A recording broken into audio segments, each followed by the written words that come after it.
Hello dear students and welcome back to Biogenics. Dear students, आज एक बहुत important topic पे बात करने वाले हैं।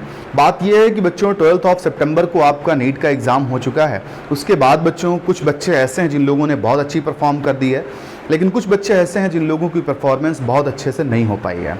ठीक है, तो उसके बाद बच्चों उनके ऊपर काफ़ी प्रेशर्स हैं, जैसे फैमिली के प्रेशर होते हैं और ख़ास करके कुछ रिलेटिव्स के प्रेशर, जो कि सबसे बड़ा प्रेशर होता है।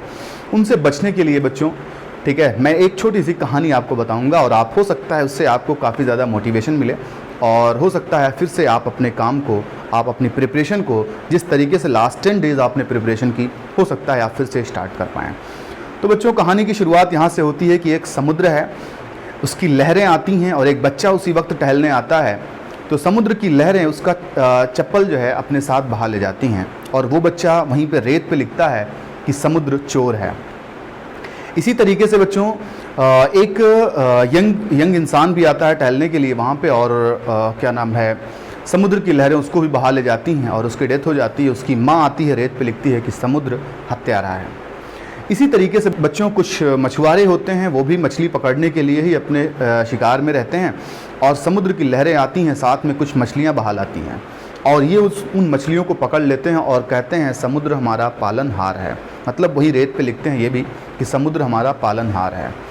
उसी वक्त बच्चों एक बुढ़ा आदमी जो कि थोड़ा सा कमज़ोर है, वो भी समुद्र के करीब होता है और समुद्र की लहरें आती हैं और वो समुद्र की लहरों के बाद जो है एक अनमोल मोती मिल जाता है उसको। ठीक है, और वो वहीं पे लिखता है अपने उंगलियों से कि समुद्र जो है दानी है।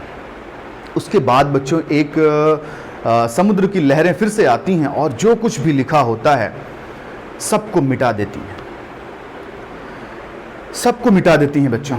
इसका मतलब ये हुआ कि समुद्र की लहरें अपने आप में मस्त होती हैं। कब उनको उफान पे आना है, कब उनको शांत रहना है, ये डिसाइड कौन करता है बच्चों?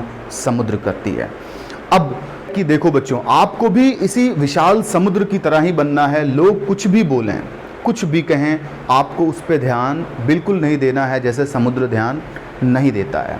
ठीक है, आप अपना काम करते रहे। इतनी जैसे समुद्र जो है ना बच्चों, शांति से अपनी उफान की तैयारी करता है। जब उफान पे आता है तो कोई उसको कंट्रोल नहीं कर पाता। इसी तरीके से आप अपनी तैयारी जो है, अपनी प्रिपरेशन उसी शांति की तरह से करिए बच्चों, समुद्र की तरह से करिए।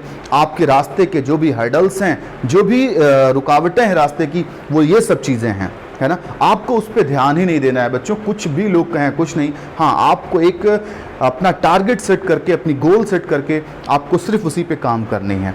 और समुद्र की उफान का रिलेशन बच्चों जानते हो कहाँ से है?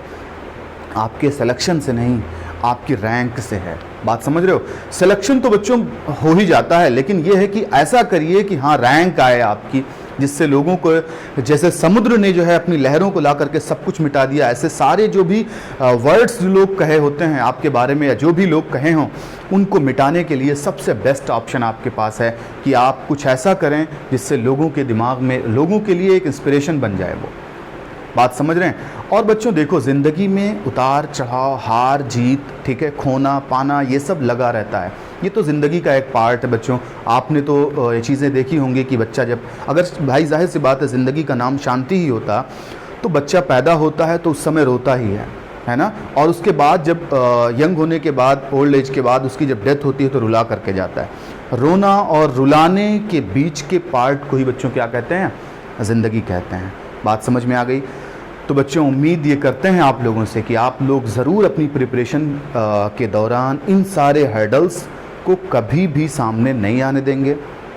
इन हर्डल्स को बच्चों टैकल करने के सबसे बड़ा तरीका यही है, इग्नोरेंस। आप इन सब चीज़ों पर ध्यान ना दीजिए। हाँ, आप अपनी प्रिपरेशन पे इतना ध्यान दीजिए कि जो है हर हाल में कम से कम वक्त में आपका सिलेक्शन और आपकी लाइफ जो है सक्सेस लाइफ की तरफ मूव हो जाए। ठीक है बच्चों? ओके बच्चों, बाय बाय।